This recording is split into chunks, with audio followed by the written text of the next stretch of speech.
Good morning everyone, welcome back to my YouTube channel. तो आज की क्लास में हम करेंगे इम्पोर्टेंट टॉपिक सीरीज़ की फोर्थ क्लास और इसका टॉपिक होगा एसिड रेन या अम्लीय वर्षा। तो सबसे पहले अगर आप हमारे इस चैनल पर नए हैं तो चैनल को सब्सक्राइब जरूर करें। और हमारी ये है फोर्थ क्लास, यानी कि हमने 4 इम्पोर्टेंट टॉपिक्स को करवा दिया है जो पेपर 1 के लिए काफ़ी इम्पोर्टेंट है। अगर आपने वो क्लास ना देखी तो प्लेलिस्ट बनी हुई है, वहाँ पर देख सकते हैं, या क्लास के एंड में हम लिंक प्रोवाइड करेंगे जिससे आप डायरेक्ट उस क्लास को देख सकते हैं या उस प्लेलिस्ट को देख सकते हैं। तो आज का हमारा टॉपिक होगा एसिड रेन या अम्लीय वर्षा। जैसे हमारी साधारण वर्षा होती है वो भी कुछ अम्लीय होती है, उसमें भी कुछ अम्ल होता है। वो जो वर्षा का जल होता है वो भी कुछ खट्टा होता है, यानी कि उसमें भी कुछ अम्लीयता होती है। लेकिन अम्लीय वर्षा हम किसको कहेंगे, उसके प्रभाव क्या क्या पड़ते हैं, जो वायुमंडल में जो प्रदूषक हैं, द्वितीयक प्रदूषक जिनको हम बोलते हैं, वो कौन कौन से होते हैं। तो इन सभी बातों की चर्चा आज की क्लास में हम करने वाले हैं। तो सबसे पहले देखेंगे what is acid rain. Acid rain क्या होती है? कोई भी वर्षा जिसका पीएच वैल्यू 5.6 से कम हो तो उसे कहते हैं एसिड रेन। लेकिन जो सामान्य वर्षा जल होता है वो भी हमेशा थोड़ा अम्लीय होता है और वातावरण में CO2 इसमें घुलकर कार्बोनिक एसिड बनाती है। जैसे वर्षा आई और वर्षा का पीएच मान 5.6 से कम है और उसमें जो CO2 होती है, कार्बन डाइऑक्साइड गैस जो वातावरण में होती है, तो वो इसके साथ घुलकर कार्बोनिक अम्ल बना लेती है जो अम्लीय वर्षा कहलाती है। फिर अम्लीय वर्षा के लिए जिम्मेदार गैस कौन कौन सी है? तो इसके लिए 2 जिम्मेदार गैस हैं। एक तो है नाइट्रोजन डाइऑक्साइड NO2 और एक है सल्फर डाइऑक्साइड। तो यहाँ पर ऑक्साइड नहीं, नाइट्रोजन डाइऑक्साइड आएगा।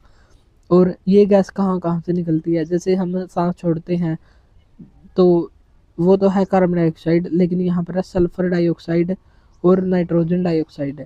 और सल्फर डाइऑक्साइड और ये दोनों गैसें व्हीकल्स जो हमारे साधन हैं, जैसे बाइक है, स्कूटर है, कार है, बस है, तो उनसे निकलते हैं। इंडस्ट्रीज कारखानों से निकलती हैं ये गैसें। और जो नाइट्रोजन डाइऑक्साइड है इससे बनता है नाइट्रिक अम्ल और सल्फर डाइऑक्साइड से बनता है सल्फ्यूरिक एसिड। और ये दोनों ही मेन सेकंड पोल्यूटेंट द्वितीयक प्रदूषक कहलाते हैं जो अम्लीय वर्षा के लिए जिम्मेदार होते हैं।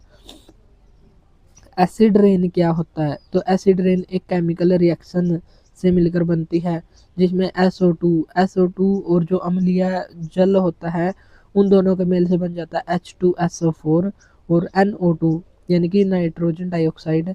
इसके साथ अगर अम्लीय जल मिल जाए वर्षा वाला तो बन जाता है HNO3 नाइट्रिक अम्ल। तो सल्फ्यूरिक अम्ल और नाइट्रिक अम्ल बन जाता है और फिर वो बरसात होती है जब, तो वो अम्लीय वर्षा कहलाती है। इसके प्रभाव क्या क्या पड़ते हैं? तो इसके प्रभाव काफ़ी बुरे भी पड़ते हैं। जैसे अगर किसी जीव पर वो वर्षा हो गई तो उनकी मृत्यु वहीं पर हो जाती है, यानी कि जैव विविधता में कमी आ जाती है। जो भी पौधे होते हैं, पौधों के पत्तों पर जब वो अम्लीय जल गिरता है तो जो पौधों के पत्तों पर रंध्र होते हैं या छिद्र होते हैं वो भी ख़त्म हो जाते हैं, जिससे वो अपना भोजन बनाने में असमर्थ हो जाते हैं। फिर पादप होता है, जो पादप सूख जाते हैं, पौधे सूख जाते हैं। जल पारिस्थितिकी तंत्र परेशान हो जाता है। जो जल में रहने वाले जीव हैं वो भी अम्लीय वर्षा से परेशान हो जाते हैं, उनकी बहुत से सारों की मृत्यु भी हो जाती है। मिट्टी को भी नुकसान पहुंचाता है। और मृदा रोगाणु का, जो मृदा के रोगाणु होते हैं जो फसल को पैदा करने में सहायक होते हैं, वो कम पीएच को सहन नहीं कर पाते, यानी कि जितना ज़्यादा पीएच होगा वो उतनी ही अम्लीय होगी। और 5.6 से कम अगर हुआ तो वो रोगाणु मर जाते हैं, जिससे हमारी जो मिट्टी है वो ख़राब हो जाती है, मिट्टी को नुकसान होने लग जाता है। बिल्डिंग या इमारतों को नुकसान, जो हमारी इमारत है बड़ी बड़ी, जैसे ताजमहल हो गया, लाल किला हो गया।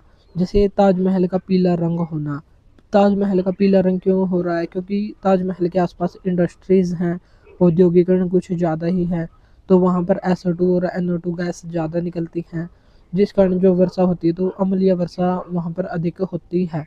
इसलिए ताजमहल पहले वाइट होता था, सफ़ेद संगमरमर का बना हुआ है, लेकिन धीरे धीरे अम्लीय वर्षा की वजह से और जो भी वहाँ पर ज़्यादा फैक्ट्रीज़ हैं उनकी वजह से इसका रंग पीला पड़ रहा है। तो ये हो सकता है कि ताजमहल का पीला रंग क्यों पड़ रहा है, किसकी वजह से?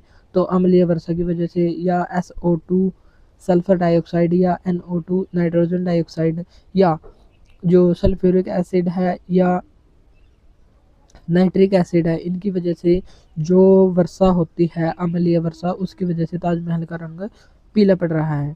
पत्तियों के रंध्र छिद्रों का अवरुद्ध कर देते हैं, यानी कि उनके छिद्रों को नष्ट ही कर देते हैं। और पौधों में क्लोरोफिल का क्षरण हो जाता है।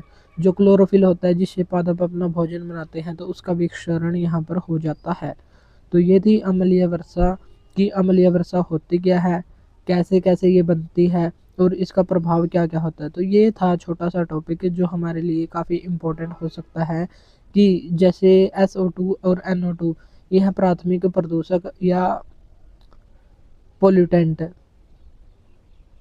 और एक होता है प्राइमरी पोल्यूटेंट, प्राइमरी में आ जाएगा ये SO2 और NO2, और सेकेंडरी पोल्यूटेंट या द्वितीयक प्रदूषक ये होते हैं सल्फ्यूरिक एसिड और नाइट्रिक एसिड। तो ऐसे हमको ध्यान रखना है और ऐसे ही क्वेश्चन हमारे एग्जाम में आएंगे। तो अगर इस टॉपिक से क्वेश्चन आए तो यहीं से आएगा, और इसमें हमने अपने टॉपिक को कर दिया कंप्लीट। तो नेक्स्ट क्लास में मिलेंगे नेक्स्ट टॉपिक के साथ। आज के लिए इतना ही, मिलते हैं नेक्स्ट वीडियो में। Thank you.